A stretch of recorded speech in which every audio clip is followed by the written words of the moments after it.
Now, there's an updated report from NASA regarding Atlas.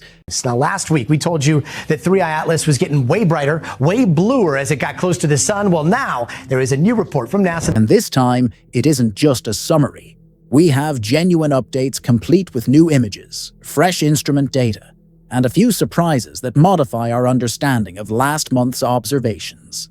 If you're unfamiliar with 3i Atlas, it's the third confirmed interstellar visitor ever identified, discovered in July 2025, and it has just passed the most intense stage of its solar perihelion, its closest approach to the Sun. The important thing to note is that during this crucial phase, it was concealed from Earth-based observers due to the Sun's glare, making the best observations possible only from space coronagraphs and from Mars for a brief time.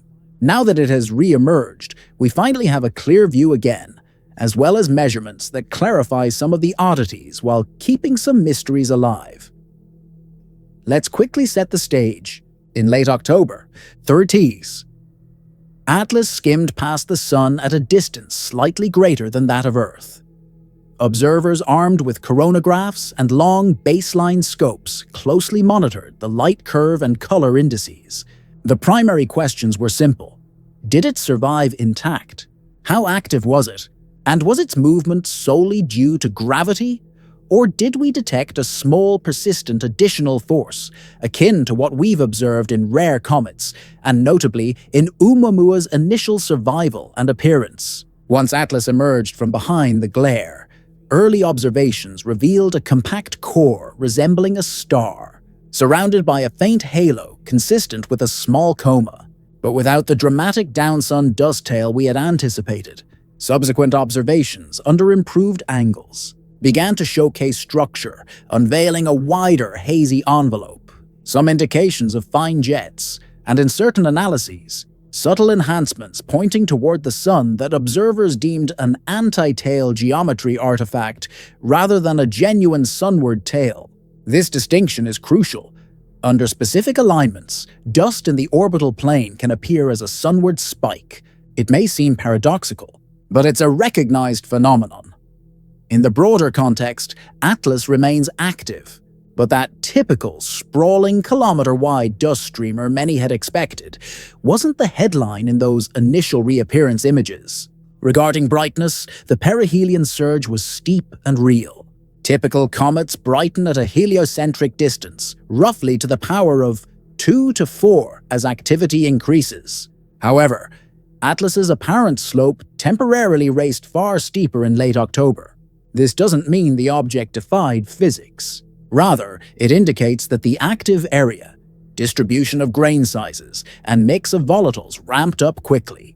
A sharp brightening can occur when a thermally lagging volatile like CO2 or CO ice suddenly begins to vent across newly exposed patches, generating significant gas with relatively minimal, large grain dust. It's important to note that gas is less effective at scattering visible light compared to dust, allowing strong activity signatures without a striking dust tail, which can be surprising but is consistent. Thirdly, let's discuss color and chemistry.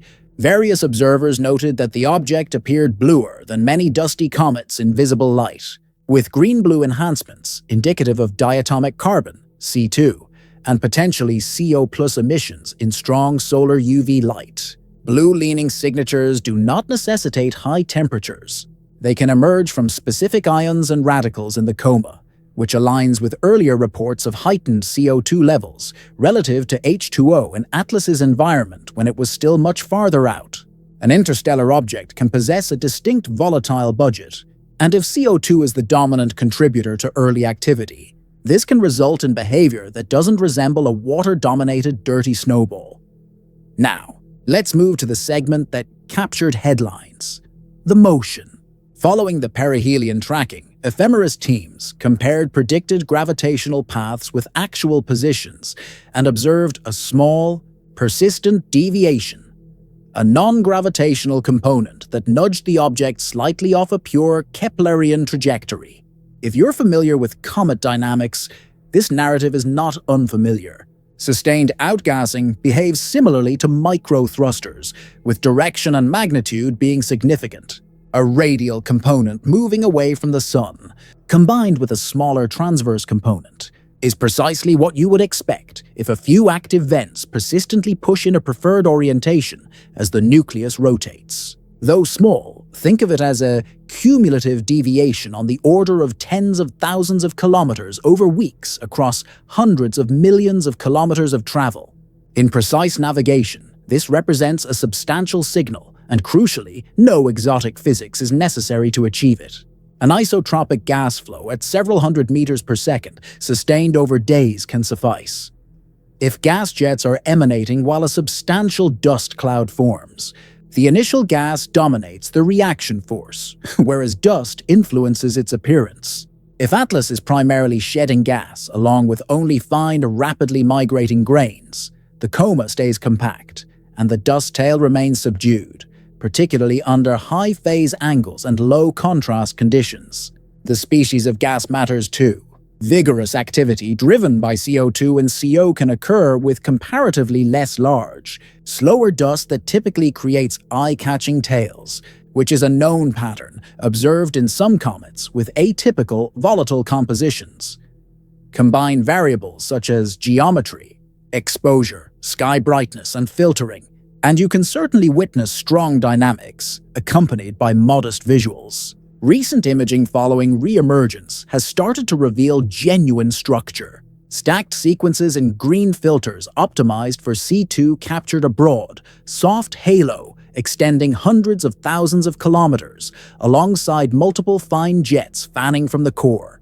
Some characteristics align with anticipated sendons and synchrons, with dust and gas streamlines shaped by solar pressure and timing of release, while others suggest rotation-modulated venting. Observing under bright moonlight or twilight necessitates numerous short exposures and precise background subtraction. But the jet pattern is evident. These jets provide the simplest explanation for the minor non-gravitational signal observed: asymmetric outgassing that doesn't perfectly average out over one rotation. Radio observers contributed an essential chemical piece, with tentative and later confirmed detections of O, the daughter product of water, via 1665 MHz and 1667 MHz absorption major features when geometry allowed. This finding is significant because earlier upper limits on H2O at approximately 3 AU appeared surprisingly low, while CO2 seemed strong. The new detection indicates that water has likely activated post-perihelion as the thermal wave permeates into deeper layers, aligning perfectly with model predictions. CO2 leads the activity at greater distances, while water emerges as the sun's heat increases. So, when combined, a coherent picture forms. Third Tereid Atlas is active, volatile-rich, and has an interstellar compositional tilt. It exhibited steeper than usual brightening when CO2 and CO simultaneously vented, transitioning into a more classic mixture of volatiles with detectable oxygen, post-perihelion. The coma remains compact in the early reappearance images, and the dust tail appears subtle under current geometric conditions, with fine jetting accounting for a genuine but minor non-gravitational signal. None of these observations necessitate exotic propulsion. They all fit the profile of an interstellar nucleus with distinct layering, porosity, and volatile abundance compared to the typical long-period comets found in our Oort cloud. However, several open questions keep Atlas intriguing.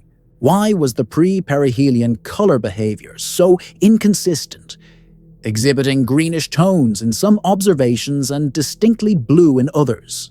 Emission bands can dominate differently as the active mixture fluctuates, but the timing merits modeling against rotation and solar UV exposure. How thick is the cosmic ray-processed crust? Did perihelion reveal new vents that evolve over time? Infrared spectra indicate notable processing, likely due to a tough external layer, delaying water release until later, effectively explaining the chemistry timeline. And what about the line-of-sight anomalies resembling sunward jets? Expect to see more of these illusions whenever the Earth-Comet-Sun geometry aligns in such a way that dust is projected into the orbital plane. As the phase angle evolves, these features typically transform into a more familiar down-sun appearance. So, what's next? From now through mid-December, the viewing geometry improves. As the phase angle decreases and the distance between Earth and the comet narrows, the contrast between the coma and tail should enhance, meaning better constraints on dust production rates, improved spin state fits from jet corkscrews, and stronger detections of water and carbon-bearing species from both ground and space instruments. If you're observing, narrowband filters tuned to C2 and CN will be particularly effective, and deep broadband stacks in dark skies will finally bring the dust to the noise floor. For the big players, coordinated ground campaigns around the December 19th safe approach will enable teams to cross-calibrate gas and dust production, grain size distributions, and outflow speeds. If the non-gravitational components stay coherent, orbit solvers will refine the A1, A2 terms and clarify the thrust delivered by the vents. A brief note on expectations. You might keep hearing the phrase, "It's not behaving like a normal comet." That's accurate, considering that its volatile order of operations, brightness, slope, and early compact appearance differ from the averages. However, average comets are predominantly from our local environment. Interstellar nuclei may not resemble those within our Oort cloud. Different origins, cosmic ray histories, and thermal properties will result in different appearances. Atlas is teaching us that the category of comet encompasses a much broader range of characteristics than the few dozen textbook examples we commonly refer to. If you followed this far and prioritize evidence over sensationalism, you're exactly the kind of viewer I appreciate. I'll continue to gather the most recent image stacks, spectra, and orbital solutions and present them in straightforward language so you can discern what's factual, what's model-dependent, and what remains uncertain. If you find this useful, please hit like so this update can reach a wider audience. Share your thoughts in the comments. What's the single strangest behavior you'd like to have explained next? And subscribe with notifications to ensure you don't miss the December window when data density increases and we finally determine whether the dust tail blossoms as the geometry enhances. Regardless of the specifics of what Atlas ultimately reveals, it's already accomplishing the most crucial task a visitor can, challenging us to refine our tools and expand our imaginations while remaining grounded in the data.